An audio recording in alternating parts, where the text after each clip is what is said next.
So, welcome to another session of the Resilient Soul series. And I'm Cindy Brockway, the founder of this community, and I have Danielle with me today. And we're going to be talking about self-compassion, self-awareness, and I'm just so excited to have her with me because I feel like this is a topic that so many people are interested in, and she's got some unique insight that we don't always have. So let me make sure that I turn something off because I hear a little bit of feedback. Hold on. Okay, let's see the feedback. All right, it looks like we're ready. And we're going to talk today about understanding your journey with kindness and clarity. So, being able to forgive yourself for past struggles, allowing space for clarity and for breakthroughs. And Danielle's here to really share with us about that. So, Danielle, would you like to start off by telling us what inspired you? Tell us a little bit about yourself, and then what inspired you to transition from teaching to entrepreneurship. And how did you know when it was time to make that change?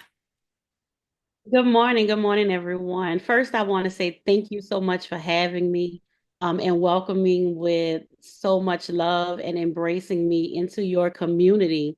This is a great opportunity, and I am super excited about our topic. I was in the classroom. I have 17 years of experience, a special education teacher. And all while in the classroom, I have been a mother. I am a mother, I am a grandmother, I am a wife, I am a minister, and an advocate for teachers. So it was important to me. I knew and understood that teaching was my passion and my calling. But I began to feel the burnout. I began to feel the strain of going to the classroom. And when I got to the place where I could not fully show up as my authentic self, and I wasn't able to give my all to my students, then this is when I knew and understood it was time for me to make a change. And I realized that I was pouring into others and I was neglecting my own wellness and not fulfilling my true purpose. So the aha moment came. I had reached a point where I knew I needed to step out of the classroom and to empower educators in a broader way. I wanted to help other educators rediscover their why, and to drive and to thrive in their personal and professional life. So I always knew that I wanted to help and I wanted to pour into others, but I needed to make sure I was taking care of my well-being first in order to be able to do that. Yes, and I can definitely relate to you. I'm an educator as well. I was a special education teacher for over 30 years, and I went into the administration area the last few years, and that was definitely a journey of its own. But I ended up retiring early in 2020, and I still, teach every single day. I love it. It's just in a different capacity. So I can understand how when you talk about that reaching where you're not showing up exactly the way you wanted to anymore, or you became somewhat disillusioned. And that's just really kind of the way it worked with me as well. And I sort of feel like maybe I wasn't brave enough to get out. To shift sooner than I did. But, God's timing is perfect. So I'm wondering, you mentioned, let's talk a little bit about when you shifted to that mindset where you are going to take care of yourself first and make sure that you're at your peak so that you can minister to others. And what kind of steps did you take to make that shift? Because I know for myself, yeah, it was definitely a process, and I'd love to hear, what what were some of the beginning steps if there's anybody that's listening that might be in a similar position? Yes, great question. And I'm reflecting back because I also wanted to pursue the educational leadership arena. So I went and I got my master's degree in educational leadership. And maybe about 3 years before I was deciding to actually leave the classroom, it's funny because on one end of it, I was saying, oh, I'm going to be a principal, I'm going to be a principal. But on the same end, during the same 3 years, I was saying, I'm ready to leave the classroom. I'm ready to leave the school system. So I was kind of caught in between two worlds and two spaces. And so I had to really, take time to pause and reflect with myself. And it started really with me being intentional. I had to be intentional about my thought process. I had to be intentional about my words that I was speaking into my life. And I had to get to a place where I had to grant myself grace. Just like if I was speaking to someone else, if I was speaking to a friend, I would tell to grant themselves grace. But sometimes it's hard for us to do the same for ourselves. So that was one of the things that I had to do in that journey. And so while on that journey and doing some self-reflection, I began to do affirmations. I began to journal so that I can really declutter my brain, declutter my mind, and to just focus on the gratitude, focus on the space that I was in and the opportunities that I had to come that was in my future. So that's what I would focus on. That's what brought me back. That's what grounded me.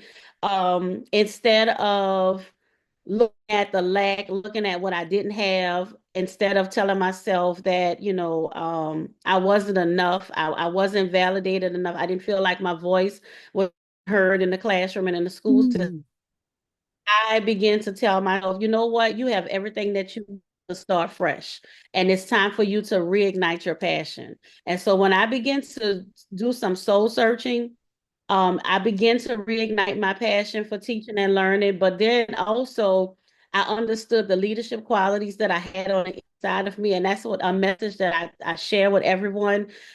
You are already a leader. You do not need a title. You do not need someone to tell Mm. leader. If it's something that's burning on the inside of you, if your passion is there for something else, it is okay to shift your passion. Because, like you said earlier, Cindy, you're still teaching, but you're just doing it in a different capacity. And that's what I had to learn. And that's the grace that I had to grant myself. Yes, I understand that completely. And it's really neat that we all seem to go through a similar process when it comes to giving ourselves that compassion that we need and really learning how to dig into that, the awareness piece. That to me is the most important part, digging in and being open to some of the possibilities because sometimes educators feel like they are in a particular role and they have difficulty transitioning out. I hear it all the time. People that I talk to that they don't know what they would do outside of education. And, part of the draw for me when I was in education was the retirement piece, and knowing that I would have a retirement a pension toward the end and I didn't know what to do. So I had to dig in deep too and decide, where was I going to do that give and take? And I'd like to hear from your perspective. What do you think are some of the common struggles that educators face and really anyone that's wanting to make a shift in their career so that they can move forward? And I want to know when we're talking about these struggles, how does your wellness planner that you have created address these changes that we, inevitably have to make throughout our lives? Right. So I think one of the biggest struggles as educators, as people that are in stress, I want to say high stress professions, we often devalue ourselves because we don't understand the skills that we already have. As an Mhm. it's sometimes hard, like you say, to think outside of the box because we're so used to that routine. We're so used to the comfortability of knowing that if I work this amount of years, I'm going to have my retirement set. Like you said, I have the pensions and everything in place. So everything is comfortable for us as educators and people that's in, like other professions where there's a routine that you go to every day and it's comfortable. You're in your comfort zone. And so sometimes that causes you to devalue what you really have on the inside because you're not able to see it because you're just so used to what's already there that you are going to and addressing every day. But what I had to learn as an educator is I had so many skills that I just never tapped into. Like I said before, teachers are leaders. Educators are leaders. Whether you are in administration or not, you are in that classroom and you are leading those students every single day. You may be the person in the school where everybody comes to you when they have a problem. You're the one that takes care of the students who need behavior management, and especially Cindy, us as special education teachers, we had to know it all. We had to know their content, the general education teachers' content. We had to know how to write those IEPs. So we had time management skills.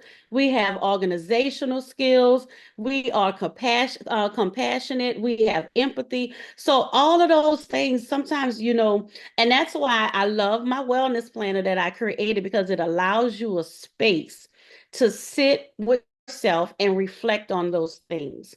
And I focus on wellness pillars. I have wellness pillars for um, physical, your emotional, your spiritual, your occupational, and you can create action steps within the planner. So everything has like a little prompt. We have daily affirmations every week, every day. You have an affirmation to start off with. And sometimes as educators, like I said, we get caught in the routine of a thing. And it's sometimes hard for us to think outside of the educational realm, right?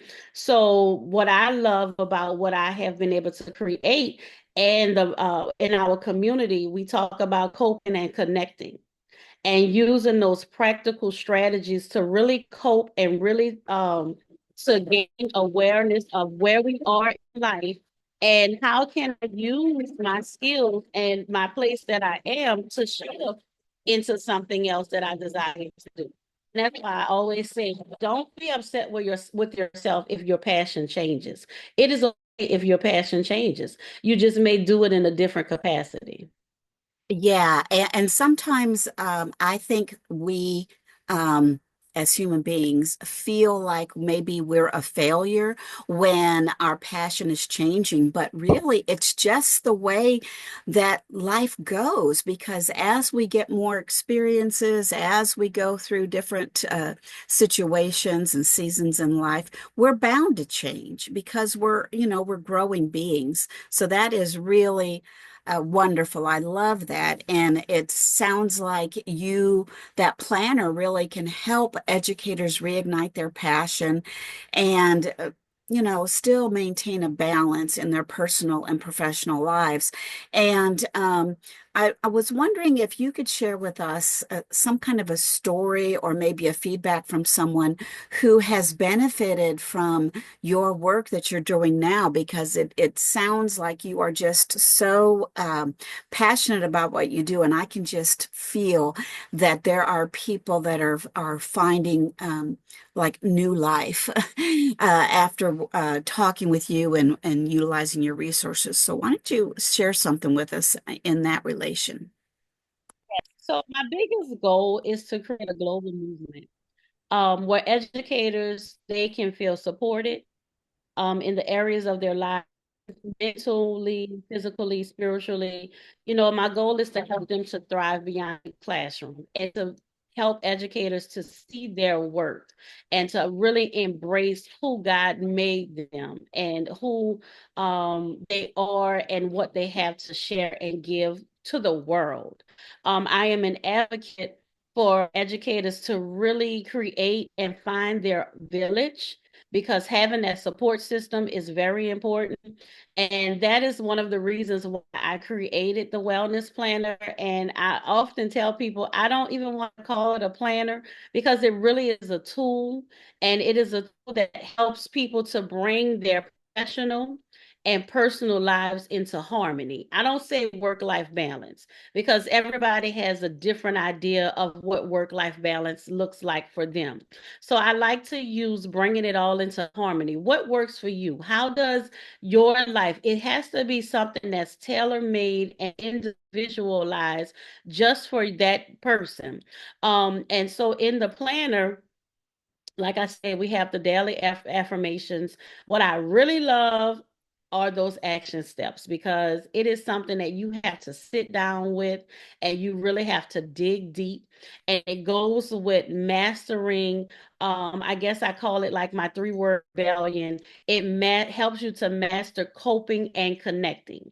Cope and connect. Like, I really want that to be a mantra for educators and everyone in the world, because when you learn how to master the art of being resilient and the art of building those trusted relationships when you're coping and connecting with life, I really think that that will help you to thrive and not just survive in your situations, not just going through the situation, but really thriving. And that's what I get a lot of feedback from a lot of teachers that I work with, a lot of people in general that I work with. They always tell me how using my tools help them to really understand why they were made and the purpose that they were made for, and bringing everything in sync. So that's what I truly love. That's why I do what I do. That's the impact that I desire to have on people, and helping them to stay grounded and just embracing life, being their authentic self. Yes, yes.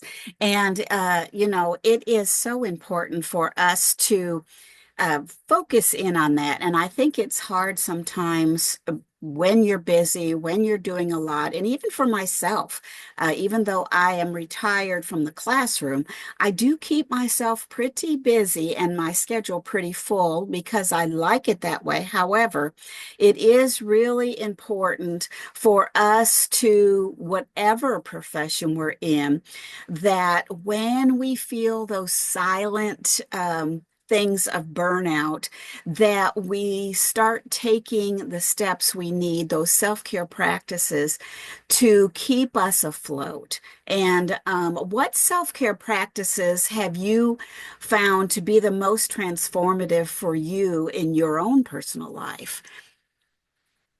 And even Ooh, the people that you work with? that's a good question. No, because like I said, self-care, it looks different. It's become a buzzword. It's become a trendy word.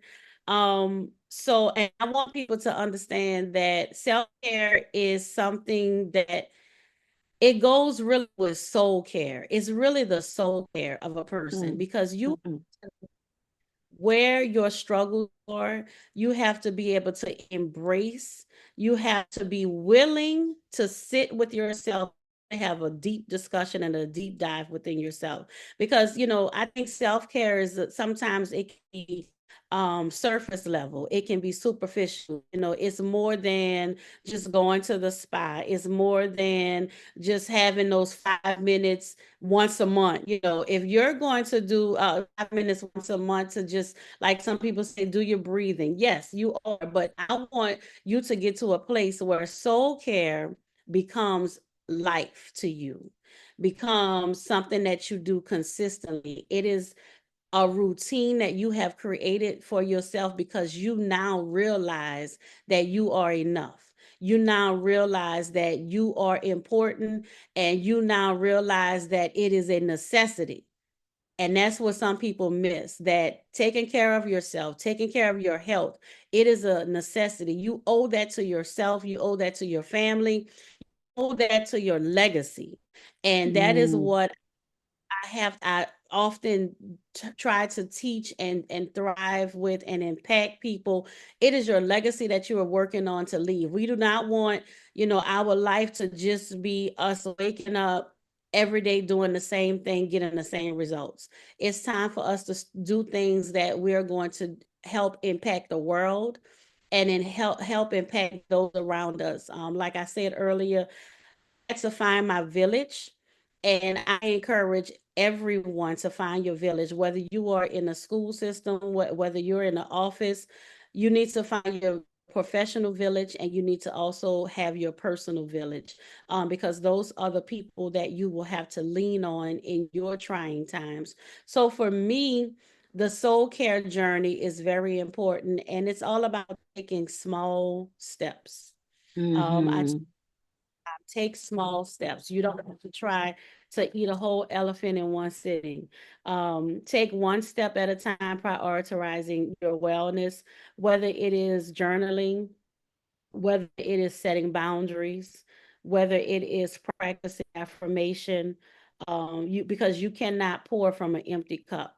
You don't have to figure it all out at one time. You need to give yourself grace to grow, and you need to just take it one day at a time. So that's what I did with my soul care.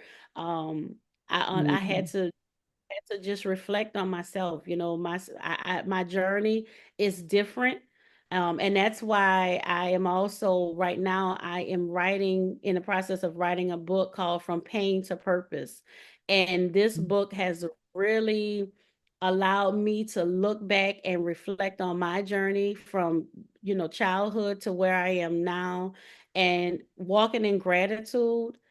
If I don't get anything else from God, I know that He has blessed me already. Today is my birthday, so this is awesome and amazing to be doing with you, Cindy. But 44 years, this chapter that I'm getting ready to enter into, it's going to be amazing because I'm already walking in gratitude. I already know that God has anchored me and He has done so much for me. And like you said earlier, God's timing is not our timing. So we just have to be ready and willing and trust the process. Mm-hmm. And, sometimes though, with everything that we have going on, whether you're an educator or you're in the home and you're just a caregiver, so to speak, sometimes it can feel a little guilty or selfish. And, how do you help people who say, oh, I feel guilty when I do that? Just like I said,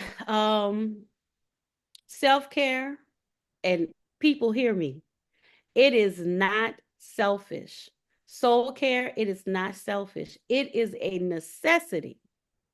I was my husband's caregiver for a long time. I thank God he's a kidney transplant patient. Um, but it was a trying time. Mm, And times when I would go to work from August to December, and this was maybe like a 3, 4 year span, every single year, it never failed. We would leave for Christmas break, and I would not be able to return back for the second semester because of his health. He was in and out of the hospital. I would have to take off of work 3 and 4 months at a time. So mm, of course, that was a financial strain. It was a strain because our children, they were younger then. Um, but I understood that it was a necessity for me to be able to take care of myself, to have the strength to be able to pour into him and to be able to mhm, pour into. So that's why I say it is a necessity. It is essential. It is vital that we take care of ourselves. It is vital that we take at least 30 minutes a day to do some type of cardio, because you are literally building your heart. It is mhm, important that we drink enough water. It is important that we eat the right kinds of food, or brain food, so that we can be able to think critically. We can be able to handle our professional and our personal lives when those storms are rising. It is important that we take time to sit quietly silence the noise in our brain. It's important that we take time to write things down so that we can declutter our mind and can, be our full and authentic beings. So those things are essential. So I encourage people not to feel guilty about it. Don't think that you're being selfish because, if you don't set healthy boundaries to be able to take care of yourself, you won't be able to take care of anybody else. It's like you're running on empty fumes. And I've been there. I've been there. Mm. I've especially in ministry, ministering to people while I'm still hurt and broken and needing to heal in areas myself. I was running on empty fume. And I tell people now, no is a complete sentence. If I tell you no, I do not owe you an explanation. No is a complete sentence. So I just encourage you to prioritize your well-being. It isn't selfish, it's necessary. And just always remember, you have to be able to take care of yourself. And you're showing up as your best self for your students, your family, and your community. That's your purpose, to show up. But if you're not taking care of yourself, if your soul is not intact, if your spirit is not intact, if your physical body is not intact, you won't be able to show up and leave a legacy for the people that it matters the most to. Mm. Those are powerful words.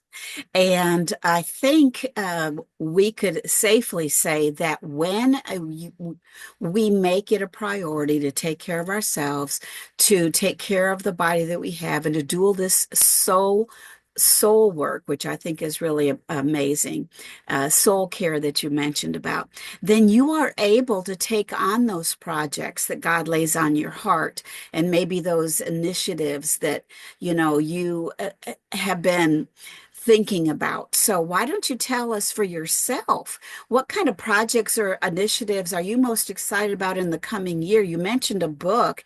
Is that kind of what you're working on right now?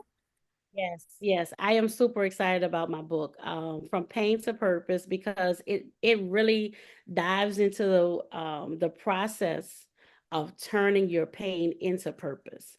It's about embracing growth and healing. It's about taking those steps to really figure out what your divine calling is. Many times in life we go through trauma, and sometimes people don't know what to do with that trauma. They don't know the first step to heal. They don't know how to get past the pain of that trauma. And like I said, just to give you a little bit of it, I talk about my childhood trauma. I talk about being in ministry. I talk about different situations that happened with my husband and our marriage, but through it all, how I stayed resilient only through God's grace, only through God's grace, only with his covering. Um, and really understanding how everything that I went through, it was not for me. And that's what we have to understand. The things that we go through is not just for us, but it's so that others can see that you can make it. You are enough, and God has you. There is a higher power that is lifting you. We are not, I don't care what anybody say, we're not on our own. We can't. So we need something stronger than us to be able to help us get through. And for me, it's the power of God. So, I am super excited about my book, From Pain to Purpose, the supernatural healing. And like I said, it helps you to see your divine calling, your divine purpose from the pain that you went through. And it really helps you not to focus on just the pain, but it is it gives you the ability to reflect. There are self-reflections in there, there are prompts in there. So things to help you walk through the steps. And so expanding my workshops. I am super excited about those workshops because they are going to help, and I want to say the planner is not just for educators. The planner is for anyone who is on the wellness journey. If you need support, if you need a wellness tool, the You Are Enough Rise and Thrive planner is just what you need. And we will be doing workshops around the planner because it will show you how intentional each page is, how you can use it to impact your life. I know you want to talk about the workbook, the freebie, Yes, the workbook. absolutely. So, we have created, and I'm super excited about this. We've created a workbook that parallels with the planner. Now, you don't have to have the workbook for the planner, but I suggest that you get it because it's going to help you. It's a guide. And sometimes we get plans and we may start strong, and then 3, 4 months in, we don't know what to do with it. It is not just a plan where you write down appointments and dates. It's not that. It is more of, like I say, soul care action steps. You're writing your goals. You're really doing some self-reflection. And every page in the planner is intentional with your daily affirmations. It gives you everything that you need. So with the workbook, we're offering the workbook today for the free all the way until December 31st. If you purchase a planner, you will get the workbook for free. Um, and like I say, I truly believe that it will be a great guide to help you navigate through the wellness planner. It's going to give you prompts, it's going to give you suggestions. Even, oh, I'm super excited about this. There is even a section that helps you to define your core values.